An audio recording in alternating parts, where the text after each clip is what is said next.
Before 1959, American car advertising lied to you in glorious Technicolor. Every full-page ad promised speed, sex, and status with sweeping vistas, beautiful families, and chrome the size of satellite dishes. Then a tiny Volkswagen Beetle appeared in a magazine with a headline that read just 2 words, a picture the size of a postage stamp, and more white space than any ad in history. After that single page ran, advertising would never be the same. Advertising Age would later call it the greatest ad campaign of the 20th century. This is the story of how Think Small changed everything. To understand why Think Small was so revolutionary, you have to understand 1959 America. The post-war economic boom had transformed the United States into a car-worshipping nation. Between 1945 and 1955, automobile registrations nearly doubled, climbing from roughly 25 million to over 52 million vehicles. Detroit's Big Three, General Motors, Ford, and Chrysler, were locked in an arms race of excess, producing ever larger, ever more flamboyant cars adorned with tail fins, chrome strips, and white wall tires. The automobile was no longer just transportation. It was status, identity, and the American dream on 4 wheels. Walk into any dealership in 1959 and you would see the gospel of aspiration made metal. A 1959 Cadillac Eldorado stretched nearly 19 feet in length and featured tail fins so exaggerated they bordered on the architectural. Advertising for these vehicles was correspondingly grandiose, sweeping vistas, beautiful families, soaring copy lines that promised the moon and delivered very little honest product information. The unwritten rule of Madison Avenue was simple: bigger, louder, shinier always wins. The entire industry had been built on a single premise: make the customer feel inadequate until they buy. Then came the Volkswagen Beetle, a car that violated every rule in the American automotive playbook. Originally designed by Ferdinand Porsche in the mid-1930s at the behest of Adolf Hitler, he wanted a people's car. Volkswagen in German, affordable to ordinary workers. The Beetle had a complicated history American consumers were unlikely to find charming. It was small, round, and oddly shaped, with a rear-mounted air-cooled engine, barely enough room for 4 adults, and a top speed that would embarrass a determined cyclist on a hill. Most agencies would have quietly declined this account. A tiny car designed in Nazi Germany, nicknamed the Beetle, with a strange shape and a buzzing rear engine. How on earth do you market that to a nation obsessed with Cadillacs and Chryslers?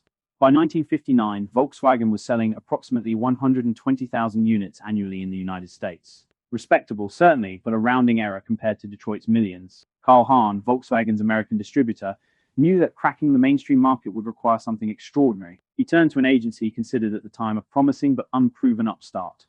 That agency was Doyle Dane Bernbach, founded in 1949 by Bill Bernbach, Ned Doyle, and Mac Dane in New York City. From its earliest days, DDB was different.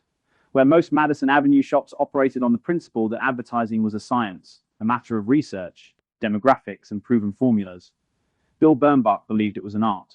He argued passionately that creativity was not decoration applied to a strategy, but the strategy itself. By 1959, the agency had already proven its credentials with celebrated campaigns for Orbach's department store and Levy's Bread. Bill Bernbach had honed this philosophy through years of frustration at Grey Advertising.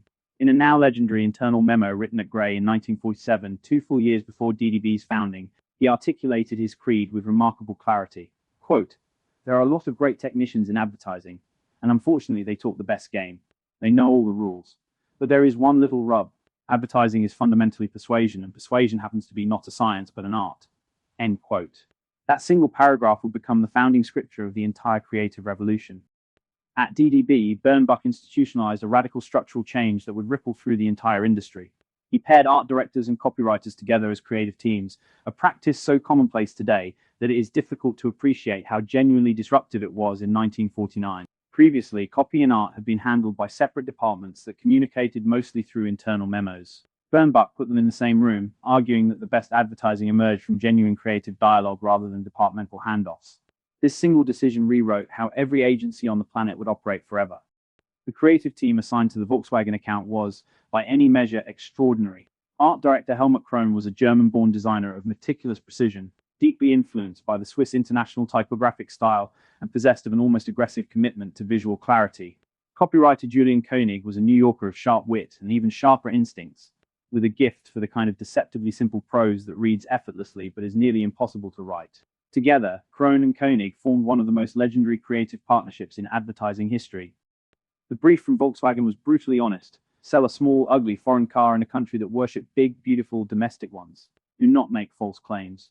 Do not hide the car's limitations. Do not pretend the Beetle is something it is not. Most agencies would have tried to disguise the product, shoot it from clever angles, surround it with glamorous props, drown it in aspirational copy. Krohn and Koenig did the opposite.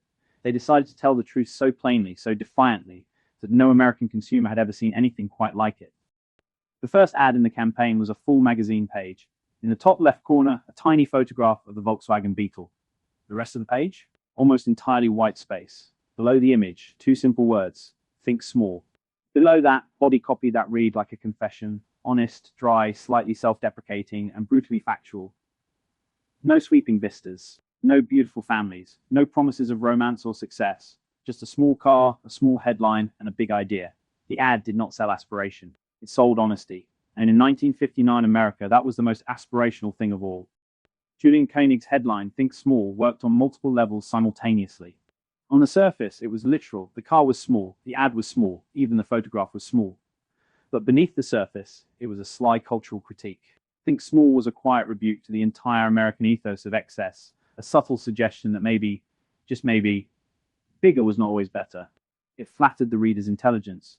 It assumed the audience was smart enough to appreciate irony. In 1959, that assumption alone was revolutionary. Most ads treated consumers like children. Think Small treated them like adults. Helmut Krohn's visual choices were equally radical. Where every other car ad in 1959 was a riot of color, glamour, and motion, Krohn gave Volkswagen clean white space, a tiny car photographed in a stark, almost clinical style, and a sans serif typeface that felt closer to a Swiss train timetable than to any American magazine. He treated the ad as a piece of editorial design, not a sales pitch. The empty space itself became a weapon. It forced the reader's eye directly to the small car, making the visual punchline land with devastating precision. Read the body copy of the original Think Small ad, and you will see something almost unheard of in 1959, admission of weakness as a sales strategy. The text openly acknowledged the Beetle's tiny trunk, its odd shape, its modest speed. It joked about the heater that took 10 minutes to warm up. It pointed out that the car would not win any beauty contests. And then, paragraph by paragraph, it reframed every one of those weaknesses as a quiet virtue. Economy became wisdom. Simplicity became sophistication. The car everyone mocked became the car only the smart bought. Even the media strategy was unconventional. DDB placed Think Small in serious magazines. The New Yorker, the Atlantic Monthly, Harper's, publications whose readers tended to be educated, skeptical, and well-read. This was the opposite of mass-market car advertising, which screamed from billboards and interrupted television dramas. By choosing publications that respected their readers' intelligence, DDB signaled that Volkswagen was a different kind of car for a different kind of buyer. The media choice was itself part of the message. The ad said, "We trust you to think." The placement said, "So do we." The results were immediate and undeniable. Within just a few years, Volkswagen's annual US sales climbed from roughly 120,000,000 million. The Beetle eventually became the best-selling car in the history of the automobile, with over 21 million units sold worldwide. But the financial numbers, impressive as they were only half the story. Think Small did something no other car ad had ever done. It made the buyer feel clever for choosing the car. Owning a Beetle became an act of cultural intelligence. The advertising industry was forced to take notice. Bill Bernbach's small, honest, art-driven approach began replacing the formula-driven, research-heavy model that had dominated Madison Avenue for decades. The creative revolution, as it would later be called, swept through agencies across the country. Copywriters like George Lois and Jerry Della Femina, art directors like Milton Glaser and Paul Rand, all of them cited DDB's Volkswagen work as the moment they realized advertising could be something more than a sales pitch. A single magazine advertisement that changed the way an entire profession thought about itself. More than 60 years later, the Think Small campaign still appears on every list of the greatest advertisements ever made. Advertising Age ranked it the single best campaign of the 20th century. The ads hang in the Museum of Modern Art in New York. Business schools teach it as a case study in positioning, in honesty, in the power of creative bravery. The lessons feel almost embarrassingly simple in retrospect. Be honest, respect your audience, lead with the truth. And yet 60 years on, most advertising still does the exact opposite. That is the tragedy and the genius of Think Small.